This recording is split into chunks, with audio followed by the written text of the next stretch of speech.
Hi guys, I'm stuck at the car park here, at the Morrison's car park. So I might as well talk to you guys. Today, I'd like to talk to you guys about various things, but I'll just talk to you about one thing. I was just thinking about communication. You know, you've heard about that before, how communication is important. And I haven't had any communication with I'm not going to call her WIFE anymore, as two people suggested.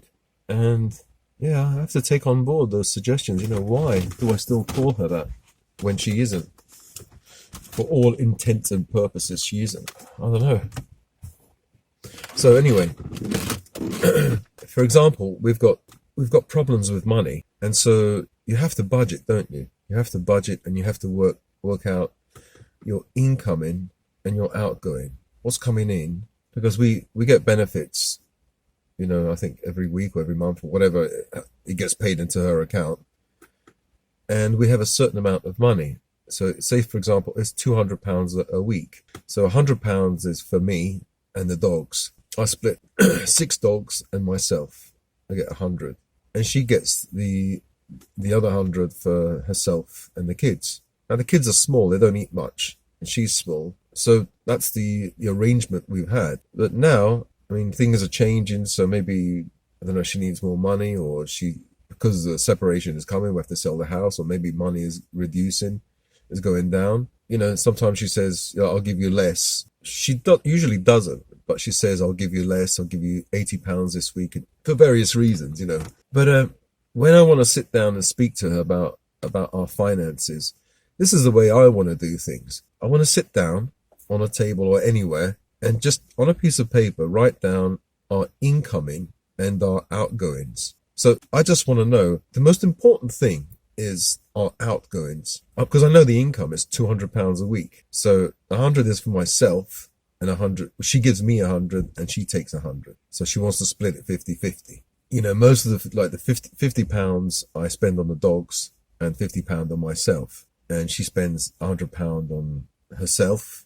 But the kids are small; they just eat a little bit, and she eats a little bit, so it's kind of fair. But one day recently she said, no, actually, that £200, if you split it between us, the human beings, there's mother, father, and three kids. That's 5.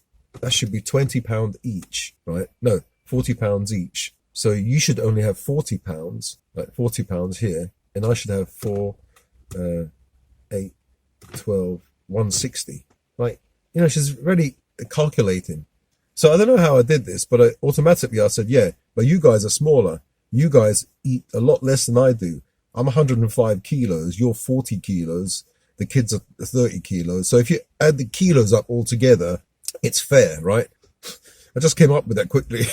And she kind of said, okay, all right then. And she agreed. It's hard work. I don't want to have to work hard, and think things really, really quickly in order to get my way, as it were. So I'm the kind of person, I want to write things down. So what's my point? My point is we have no communication at all. Communication is zero, absolute zero. No, there is communication. It's called arguments, sarcastic comments, and stuff like that. So how the hell can we, like, she might ask me if there's a problem with the boiler, for example, and she says, we need money. You need to find some money. I checked my Barclays bank account. There's about £200 in there. She told me you have to keep £200 to £300 in there every month for outgoings, for electricity, for this, for that. So I say to her, I'd like to know, let's sit down and please tell me how much comes out of my fucking account every month. You can check for yourself. I want you to fucking tell me. You're in control of the money. Well, I don't know. You just go to the Barclays. So she knows that I don't like doing these things, or I find it difficult doing these things, or it does my head in. She set everything up, and she wants me to go and fucking find out. Fuck me.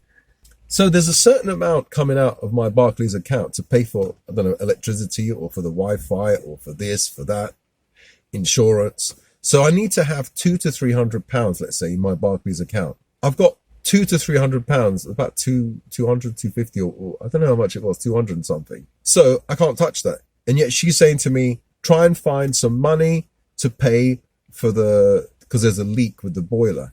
Where am I going to find it from? Where's this money magically going to come out from? So my brain is thinking, okay, let me see what all my outgoings are. I just want it written down on a piece of paper. Is it, how much do I spend on fuel? How much do I spend on food? Can I save? Which areas can I save? Instead of going to Morrison's, it's fucking expensive. I go to Lidl, or I go on a fast. I give the dogs this kind of food. I can cut some nettle and start eating nettle instead of more expensive vegetables. So I can find a way to save money. When it comes to food, I can find a way to save money. But when it comes to other expenses, like electricity, like if we're spending, I don't know, like £100 a month on electricity, I'll try to find the ways to save money. I don't know, by not using the TV, by taking the light bulb out in my room, or I don't know. But she thinks this is silly. There's no point talking about these things. Those are the expenses, and that's it. So she might be right. I might be totally wrong here. But the fact that you can't fucking talk about it, it's just like cancel culture. The fact that you can't talk about it, people will become resentful and don't trust you. And so it's natural, isn't it? If you have no communication or very little communication, that's what's going to happen. There's going to be resentment. There's going to be arguments. There's going to be this. Now, I don't know what my finances are. If I lived on my own, right, I would know I've got an electricity bill from this company. This company charges me too much. I'll go to another fucking company. You've got the gas or whatever other fuel bill. And you can see, you can, for 1 week or a few weeks, don't use a certain appliance and see, just check online on the internet, which appliances consume more fuel, how to save money. But if I don't have that information to begin with, I don't know what to do. And the thing is, she doesn't want to give me that information. She doesn't want to talk about anything. It's like in passing, like in the kitchen or somewhere, she'll say, well, this is the electricity bill. This is how much you pay, about $300 a month or something. This is the insurance. This is how much it is. And I said, look, we do things differently. I want you to sit down with me just for 10 fucking minutes. 10 minutes in your whole life. Just sit down with me and just write down. I'll write it down. You just have to tell me £300 a month and tell me which company it is. And so I can have it in my mind. I can be more settled. But she says, you know what they are. She can't sit down and talk. No, she can't do it. I don't know if it's something to do with, lupus. She's loopy. And I know lupus is a serious disease. I'm not taking the piss, but it's horrible. When there's no communication or there's a breakdown in communication, what that means is people don't talk to each other as friends. They talk to each other as like enemies, there's no talk. You wouldn't talk to an enemy, would you? You would say, you would mumble, you would, give the person the silent treatment. And it's just like that. I get the silent treatment, and I get, at best, I get like, in passing, a word is said, and then they're gone. That's it. That's a horrible relationship. I don't care who it is, husband, wife, brother, sister, family, friends. It's it's no relationship. It's like, there's no point to have a relationship like that. I feel sad to say it, but it's yeah. So that's it. That's what I wanted to say today about communication. There's been a breakdown in communication for a long time, many years. And what happens is I never know what my expenses are or my finances are or how things happen in the house, because she doesn't sit down with me and tell me. And so I can, in my own way, I can write things down and know, and then I can know what to do. I have to do it that way. I can't just someone tell me, on the go, like, oh, this is the bill. It's just like that person doesn't want to tell you. I don't know. She definitely doesn't care. That's for sure. Then she checks my videos out and gets pissed off. I'm only telling the truth. I'm not saying she's a bad person. I'm saying this is the way I do things. And I would fucking like someone to just sit down with me. She doesn't even have to sit down with me. She can sit down and write down on a piece of paper, fucking electricity bill, £300 a month. This bill, £100 a month. She could just write it down for me so then I can see. And it's weird, I just went to the supermarket, and I know she likes shorties, biscuits, or all butter shortcake or whatever, or the peanut cookies, and like my natural instinct is to go and get it because she likes it. So if I see something she likes, it's only natural that you want to get something that when you go back home that another person will like, your kids or whatever. But then, of course, I have to stop myself and say, oh, okay. But she doesn't do that. I don't think she thinks about me or, you know, what I like. So it's all kind of one-sided, you know. And, you know, I've got a friend of mine, she got divorced, and she keeps her divorced like husband's name, and he treated her really bad, like physically he did some stuff to her. I'm thinking, wow, and she keeps that guy's name. Like for me, a name is so important, you know, a surname. And my wife doesn't even keep my name, and I'm fucking married.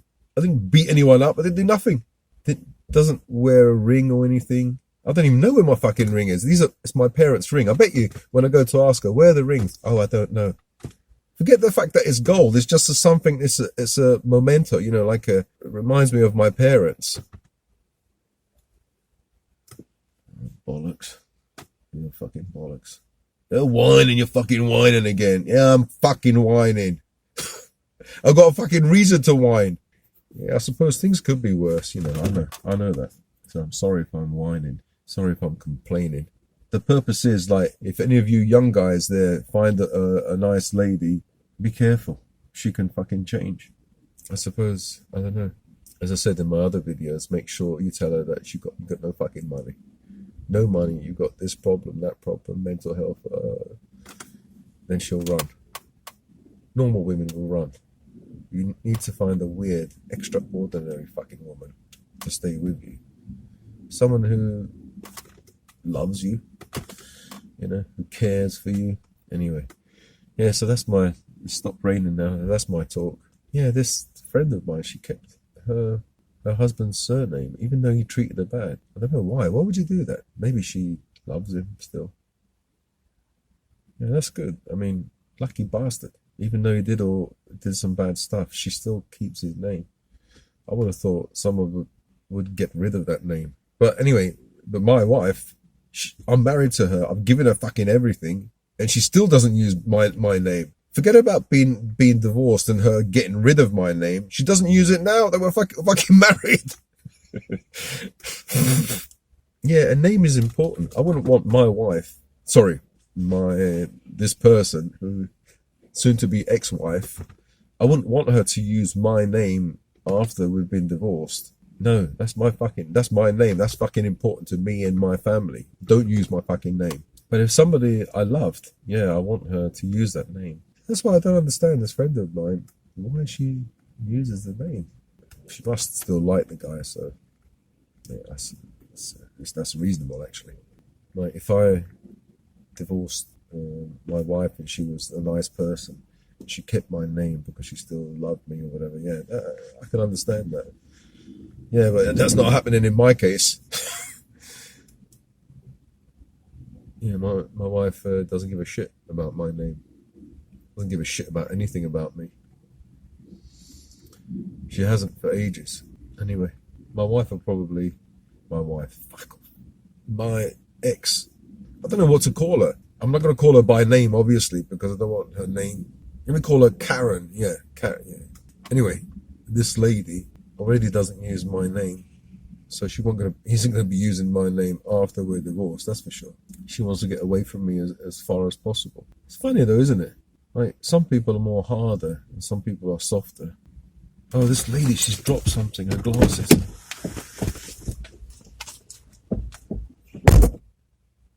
A few minutes later.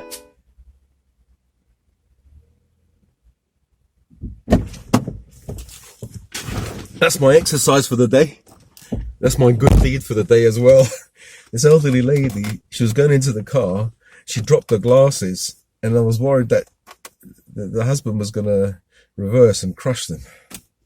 A nice couple, a Scottish couple, I think they are. Yeah, so what I was saying, yeah, about communication, it's really important for your marriage to survive, for any kind of relationship or friendship to survive. If there's no communication, how can it survive? Yeah, so have you guys have had any problems with the communication? I think we all do, don't we? It's quite simple, isn't it? No communication, no relationship. Communication, good relationship. It's a basic, isn't it? So, guys, let me know if you've had similar experiences down below. Like, dislike, switch on the notification button if you've subscribed. And those who have subscribed, thank you very much. Yeah, communicate more if you can with your partner or friend or whatever it is, husband or wife. Communication is important. Love yourself. That's the most important thing. And of course, love God. You know, if you believe in God, love God or Jesus. Be kind to yourself and other people. And yeah, see you in the next video. And hopefully wherever you are, there's sunshine and it's nice and warm. Here it's bloody raining and grey the last 5 days already. All right, speak to you guys in the next video. Bye. Bye. Can I be your star tonight? You fill my soul with light the day we met. I don't wanna leave your side. Have me by your side when the sun sets. Let's leave for an eternity. We'll sail across